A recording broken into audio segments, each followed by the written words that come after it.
Good evening friends, I am Deepak Sharma, Sanskar JS wisdom football academy Una से।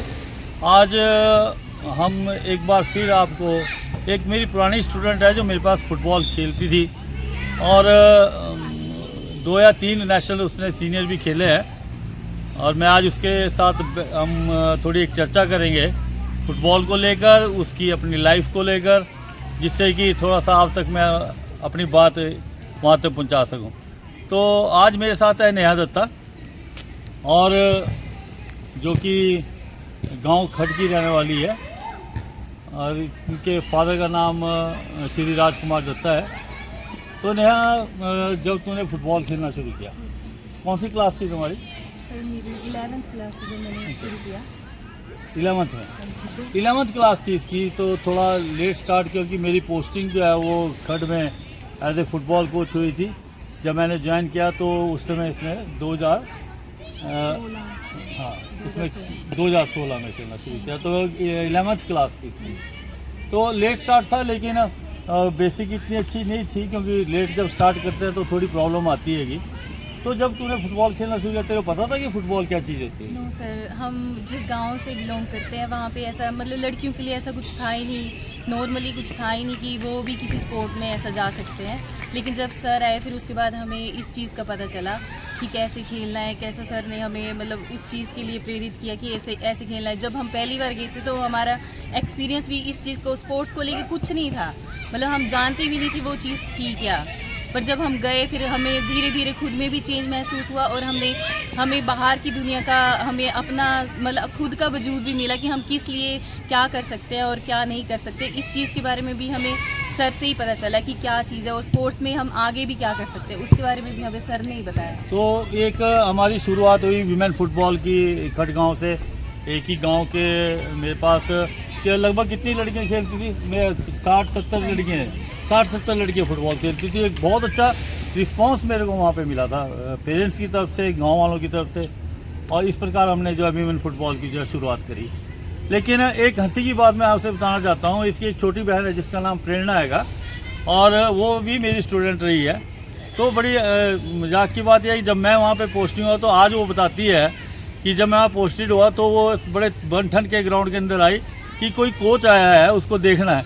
तो मतलब कि इनके लिए एक अचंभे वाली बात थी कि कोई कोच होता है, वो इंसान है। तब हमारे लिए ये था कि पता नहीं कोई आया है, हमें इनवाइट किया है कि वहाँ पे ग्राउंड में आना है, और हम उनको देखने के लिए गए थे। और जब मेरी बहन उस टाइम गई थी तो मैंने उसको बोला कि तू ये सूट नहीं, तू ये सूट डाल के जा, फ्रॉक सूट डाल के जा वहाँ ग्राउंड के लिए। तो मैं बोली तू दुपट्टा लेके जा। उस टाइम मैंने ये उसको बोला, फिर ये तब गई तो इसने हमें आके बोला कि नहीं, सर ने ऐसे बोला कि ये नहीं डालना है ग्राउंड में, वहाँ पे लोअर डालना है और ऐसे शर्ट डाल के आना है। तब मैंने बोला ये कैसे है? तब हम ऐसे सोचते थे उस टाइम।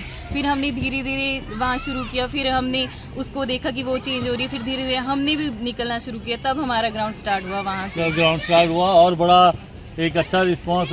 ये बड़ी हंसी की बात है, क्योंकि इनको नहीं पता था कि कोच भी कोई चीज़ होती है, फुटबॉल भी कोई चीज़ होती है। तो मेरे लिए सबसे बड़ा मुश्किल काम था कि इनको फुटबॉल को खेलने के लिए इनका ड्रेस कोड जो है शॉर्ट्स है जी, और शॉर्ट्स पहननी जरूरी है।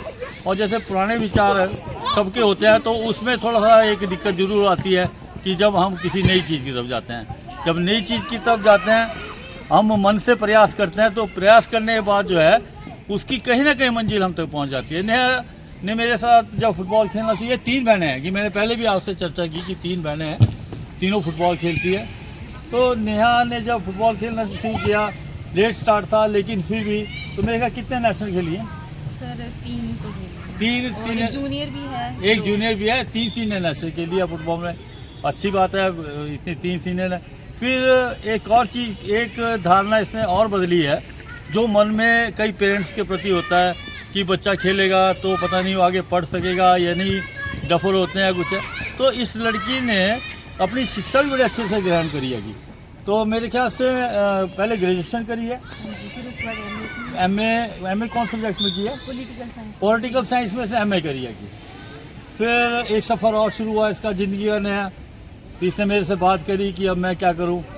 तो मैंने इसको गाइड किया कि जब तेरा स्पोर्ट्स एक है तो क्यों ना तू फिजिकल एजुकेशन की लाइन में चल, जिसमें तेरे को तेरी मंजिल मिल सकती है। और इसने उसके बाद किया बीपीएड करी है पटियाला से। पटियाला से बीपीएड करी है और वहाँ से इसके लाइफ का फिर एक टर्निंग पॉइंट शुरू हुआ। बीपीएड करके आई, थोड़े घर में भी हालात ऐसे ही थी कि अपनी शिक्षा को और कंटिन्यू आगे कर सके, क्योंकि इसका इरादा और पढ़ने का था। तो उसके बाद इसने फिर स्कूल भी ज्वाइन किया as a physical education teacher. तो कौन से स्कूल में जॉब करी थी? Vishisht public school. Vishisht public school Una में इसने जो है as a physical education teacher जो है काम किया है। और इस तरह ये प्रक्रिया जीवन में चलती है और उसका जो अंजाम है फिर जाके, अब जैसे जैसे लड़की बढ़ती है तो नेचुरली उसकी जिम्मेवारी घर के प्रति अधिक हो जाती है।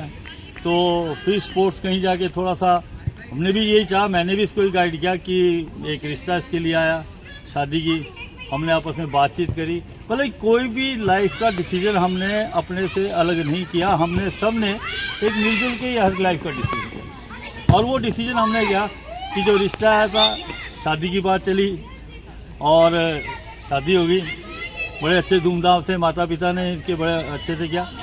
और मेरे को नया सबसे बड़ी खुशी की बात मेरे को ये है कि जब शादी हुई तो बिल्कुल नया घर होता है ना। नया घर होने के कारण काफ़ी कुछ लड़की को ही एडजस्टमेंट करनी पड़ती है कि, और ये भी अच्छी बात है कि एडजस्टमेंट भी तो कर रही है कि। या कितने महीने हुए शादी को? अभी तीसरा महीना। और फिर उससे भी एक अच्छी बात ये कि इसके हस्बैंड जो ऑस्ट्रेलिया में जॉब करते हैं, तो वो एक दिन मेरे पास घर में आए शादी के बाद, हमने बातचीत करी आपस में। तो फिर वहाँ पे यही निर्णय लिया गया कि भाई चलो ये आगे पढ़े, शिक्षा ग्रहण करें। और सबसे बड़ी बात है जो इसका हस्बैंड है वो बड़े सपोर्टिंग है, मतलब कि उन्होंने मेरी बात को और अपनी बात भी उन्होंने बोली। वो भी चाहता है कि अभी भी ये जो अपनी जब इसकी कंप्लीट हो जाएगी, अब मेरे ख्याल से क्या करने जा रही है, आइल्स करने जा रही है कि उसमें इसके भगवान करे बैंड अच्छे आए जिससे कि आगे ऑस्ट्रेलिया जा सके। और पति का जो सपोर्ट है कि ये बहुत महत्वपूर्ण है। मतलब यदि इस लड़की की शादी होती है, अब इसकी एज थी शादी होने लायक, इससे शादी करिए, सही एज में किया गया निर्णय जो है लड़की के लिए अच्छा होता है। अब मैरिज होगी है तो सुखी है अपने घर में? सुखी। हस्बैंड कैसा है? हस्बैंड भी अच्छे हैं, हस्बैंड भी अच्छा है, कभी किसी चीज़ के लिए मना नहीं किया। मतलब कि हस्बैंड, इसके इन लॉज सारे बहुत अच्छे हैं जिन्होंने इसको सपोर्ट किया। और ये दोनों परिवार जुड़ के जो है अब इसका एक नई शुरुआत जीवन की होने जा रही है। हम भगवान से यही दुआ करते हैं कि इसकी आईलेट जल्दी से कंप्लीट हो और ये ऑस्ट्रेलिया जाए और वहाँ से जो है हमारे जो जितने भी नए स्टूडेंट हैं उनकी मदद करें। और इस वीडियो के साथ मैं थैंक यू करता हूँ नेहा को, आज मेरे पास आई है। और हम तेरे भविष्य के लिए भगवान से प्रार्थना करते हैं कि अच्छे से इसका भविष्य हो। Thank you much. जय हिंद, जय भारत।